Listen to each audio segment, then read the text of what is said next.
Fala galera, beleza? Nesse vídeo eu vou abordar 10 tópicos sobre segurança em um app Flutter. Então aproveita, já deixa o like nesse vídeo aqui para apoiar o nosso canal e também se inscreva para novos vídeos de Flutter toda semana.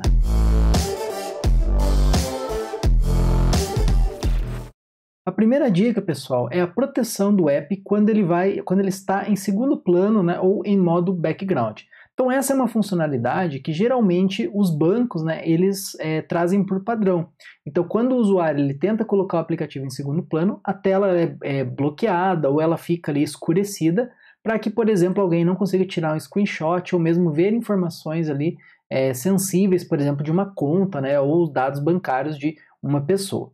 Bom, para isso, né, para essa implementação, pessoal, vocês podem utilizar esse package que é o Security Application, tá? Que ele vai fazer exatamente isso. Então, quando você tenta entrar em modo background, ele deixa a tela preta do aplicativo, tá? E aí você pode sincronizar isso, por exemplo, com uma autenticação local, né, biometria, etc. E aqui no canal, pessoal, nós também já implementamos, né, um exemplo sem qualquer package. Então, por meio do próprio Flutter, você consegue trabalhar com esses dados. Ó. Então, repare ali no vídeo, né? Depois eu vou deixar o link aqui na descrição. Mas é bem simples, né? No momento que você vai em segundo plano, você simplesmente vai mudar, né, por meio de um observer, a sua interface. E aí, nesse ponto, você pode, por exemplo, bloquear a autenticação. Então, isso, né, as informações do usuário elas vão ficar bem seguras ali em questão de segundo plano. Aproveitando, né, pessoal, aqui a questão da autenticação local, você também pode utilizar, né, um package que é o Local Auth, tá, para fazer a autenticação biométrica ou colocar a autenticação por PIN code, ou você também pode habilitar o padrão lá no Android, enfim, tá, é um package bem interessante e que você pode, por exemplo, sincronizar, né, com essa questão da segurança em background. Então, ao invés de você deixar a sessão, né, do usuário sempre logado, ou, ao contrário, sempre ficar pedindo para ele logar novamente, você pode implementar, né, essa questão de segurança local, por meio da biometria, né, do passcode, ou mesmo, né, do padrão lá no Android, beleza? É bem simples, e aqui no canal a gente também já fez um vídeo de como usar a biometria dentro do Flutter. Então, eu vou deixar também esse link aqui na descrição para te ajudar a implementar essa funcionalidade no seu aplicativo Flutter. Uma outra dica, pessoal, que também é bem importante, é você tomar cuidado de como as informações vão ser armazenadas dentro do seu cliente, né, dentro do aplicativo do seu cliente. Então, por exemplo, é muito comum que a gente utilize, né, nos aplicativos ali o Shared Preferences. Porém, pessoal, o Shared Preferences ele não tem ali nativamente, né, quando você vai salvar os dados, uma forma de você criptografar essas informações. Então é altamente recomendado que você utilize algum banco de dados, né, algum sistema de banco de dados que já traga essa funcionalidade de criptografia. Por exemplo, um deles é o Hive, né, que ele já criptografa os dados para você. Ou você utilizar, por exemplo, um sistema de local storage aqui, né, como o Flutter Security Storage, que ele já vai criptografar para você tanto no Android, né, quanto no iOS e aqui em outros sistemas operacionais. Então ele já vai dar mais segurança para esses dados que vão estar salvos ali no dispositivo local, né, do seu cliente. A quarta dica, pessoal, diz respeito, né, ao uso e armazenamento de chaves de API no seu aplicativo Flutter, né, ou Secret Keys de modo geral. Então o que acontece, pessoal? Esse é um assunto bem complexo em qualquer tipo de aplicação no lado cliente, certo? Por quê? Porque o seu aplicativo ele vai precisar se comunicar com o servidor, com um SaaS, né, de monitoramento, acesso a um banco de dados remoto, entre outros. E para isso o seu aplicativo precisa manter ali no cliente as chaves de API, certo? Acontece, pessoal, que como essas chaves elas ficam no cliente, isso é passível que um hacker, por exemplo, por meio de engenharia reversa ou por algum tipo de interceptação, consiga pegar essas chaves de API e com isso pode ter acesso aos serviços, né, aos seus servidores ou aos serviços remotos que você utiliza no seu aplicativo, tá certo? Então isso é um problema, tá, de qualquer aplicação no lado cliente. E existem algumas formas de você trabalhar com isso, tá?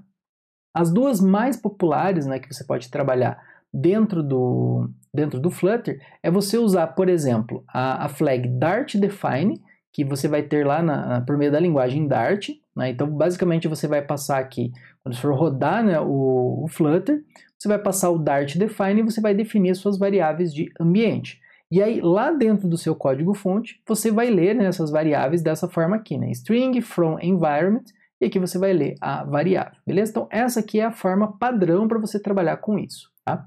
Isso, pessoal, já é um passo, né, melhor do que, por exemplo, você codificar diretamente a chave de API dentro do seu código-fonte. Então nunca faça isso. Por quê? Se você manda o código, por exemplo, vamos supor que é um projeto open source, e você mandou isso para o GitHub, vai ficar disponível suas chaves de API lá dentro, certo? Ou mesmo que seja um repositório privado, todo mundo dentro ali da sua empresa que tem acesso ao repositório também vai ter acesso às chaves de API.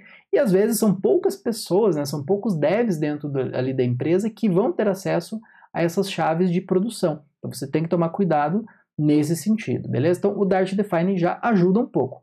Porém, se a gente notar, né, aqui não há nenhum tipo de criptografia, né, nenhum tipo de cuidado na hora de você utilizar. Então quando isso aqui for compilado, no fundo, pessoal, isso aqui simplesmente vai ser substituído, né, pela chave que você definir. Né? Então isso aqui ele não vai fazer em tempo de execução ali, puxar da memória a API key. Não, ele vai embutir isso no código-fonte. Tá? A segunda forma, que eu acredito que seja mais indicada, é utilizar esse package aqui, que é o envied, que está na versão 0.3.0, tá? Na versão que eu estou fazendo esse vídeo aqui. E o que esse package faz? Ele trabalha então com aquele conceito de variáveis de ambiente com arquivos .env. Então esse arquivo .env geralmente geralmente não, né? Você nunca vai enviar esse arquivo, né, para o repositório, então ele já protege neste sentido, tá? E o que esse package faz? Ele acaba utilizando um code generator. Então ele vai ler as suas variáveis de ambiente do .env e ele gera para você uma classe Dart, tá, com essas chaves. Tá? Isso é interessante por quê? Porque você não vai mandar isso para o repositório e quando você for compilar a versão final, né, para produção, você vai gerar então essa classe. E aí com isso você vai acessar propriedades, né, como se fosse aqui, ó, por exemplo, né, você vai acessar aqui, por exemplo, a key 1, simplesmente você vai acessar a key 1 né, dentro do seu aplicativo, sem precisar expor, né, qual é essa chave. Bom, quando você compila, isso aqui vai fazer exatamente o que o Dart Define faz. Ele vai substituir, né, todos esses dados aqui pelas chaves de API geradas, tá? Só que esse package, pessoal, ele tem algumas coisas interessantes, por exemplo, a ofuscação dessas APIs. Então, quando ele vai gerar o código-fonte, você já pode colocar aqui o obfuscate como true, e ele já vai tentar enganar, né? Ele já vai tentar modificar a chave de API ali, gerando um hash, tá? Para ficar um pouco mais difícil de leitura. E uma outra dica, pessoal, aqui é cuidado com sistemas, por exemplo, como o Remote Config, tá? Tem muita gente que acaba utilizando sistemas de feature flag, como o Firebase Remote Config, para mandar as chaves de API de forma remota. Pessoal, isso é extremamente perigoso se você não tem uma conexão segura com o servidor, além de possíveis delays, né, que podem acontecer para você fazer o start, né, da sua aplicação. Então veja, se você não está numa conexão segura garantida, simplesmente o hacker ele pode botar um proxy, né, no seu aplicativo e interceptar todas essas chaves de API de uma forma extremamente simples. Então tem que tomar muito cuidado em relação a isso. Aproveitando, né, pessoal, o assunto, né, de secret keys, né, de API keys, tá? No GitHub, e não só o GitHub, mas existem outros serviços, tá, que você pode conectar no seu repositório e ele vai fazer uma análise para verificar se existe, né, alguma chave de API que foi vazada, né, sem querer, que foi enviada sem querer ali para o repositório. Então o GitHub ele tem essa funcionalidade, né? Se você entrar lá no seu projeto, você vai ver que tem uma aba Security, e dentro dela você consegue fazer várias configurações de segurança. Uma delas é o Secret Scanning. Então, basicamente, você vai configurar isso no seu projeto e se vazar alguma chave de API, o Git ele vai identificar isso para você. E aí você pode simplesmente remover essa chave de API e depois você substitui, né, a chave lá no serviço, né, ou no servidor que você tem trabalhado. Então, isso aqui é bem interessante porque ele vai gerar os alertas para você. A dica 6, pessoal, ela diz respeito a essa mesma aba aqui, né, do GitHub, que é esse aqui, ó, o Dependabot, tá? O que esse Dependabot aqui ele vai fazer, pessoal? Ele vai analisar todos os arquivos de dependência do seu projeto. No caso do Flutter, ele vai analisar o quê? O pubspec.yaml. Então ele vai analisar, por exemplo, vulnerabilidades de versões dos packages. Ele também consegue, né, isso tudo você pode habilitar, né? Você pode habilitar também updates de segurança. Então, por exemplo, já é conhecido que uma versão X de um package ele tem um problema e o seu app utiliza essa versão. Então, se sair uma atualização de segurança, o próprio Dependabot ele vai tentar fazer uma pull request, tá, dentro do seu código para atualizar essa versão. Então ele já vai identificar para você, vai lançar os alertas, tá? Vai chegar no seu e-mail ali os reports, etc. Aqui também no próprio site do Git, mas você tem essa vantagem dele possibilitar gerar essas pull requests, tá? Então aqui um exemplo, né? Eu tenho esse projeto aqui que é um pouquinho antigo, tá? de Flutter, e aí vejam que automaticamente aqui para mim, ó, eu sempre deixo alguns projetos desses justamente para testar. E aqui, ó, vejam que, por exemplo, há 3 semanas ele já fez aqui, ó, 5 pull requests aqui, tá, nesse projeto, fazendo a atualização aqui, ó, por exemplo, do Flutter Links, do Cupertino Icons, do MobX CodeGen, do Google Fonts e do Flutter MobX. Então, automaticamente ele já reconheceu, né, esse update da dependência e gerou o PR aqui pra gente, tá? E aqui eu vou mostrar um outro projeto que é bem antigo, tá? Não é um projeto Flutter, mas só para vocês entenderem aqui como que vai funcionar os alertas. Então vejam, por exemplo, aqui, ó, isso aqui é um projeto bem antigo, tá? Que eu não mexo mais ali no Git. Então repare, por exemplo, aqui, ó, ele simplesmente disse que tem um problema crítico, né? Aqui, ó, Prototype Pollution numa dependência. Então isso aqui é um projeto provavelmente Node, né? Ó, tem aqui o package.json e ele identificou lá que essa dependência ela é muito antiga, né? E tem um problema ali de segurança. Então veja que é bem interessante, ó, tem vários problemas aqui, ó, crítico, vulnerabilidade alta, ó. Então como eu falei, é um projeto bem antigo, mas só para vocês entenderem aqui como que vai funcionar essa questão do Dependabot. A nossa 7ª dica, pessoal, vem direto aqui do site do Flutter, tá? Que ele diz o quê? Que é a ofuscação de código. Então eu comentei isso mais cedo para vocês, né? Principalmente quando a gente está trabalhando com chaves de API.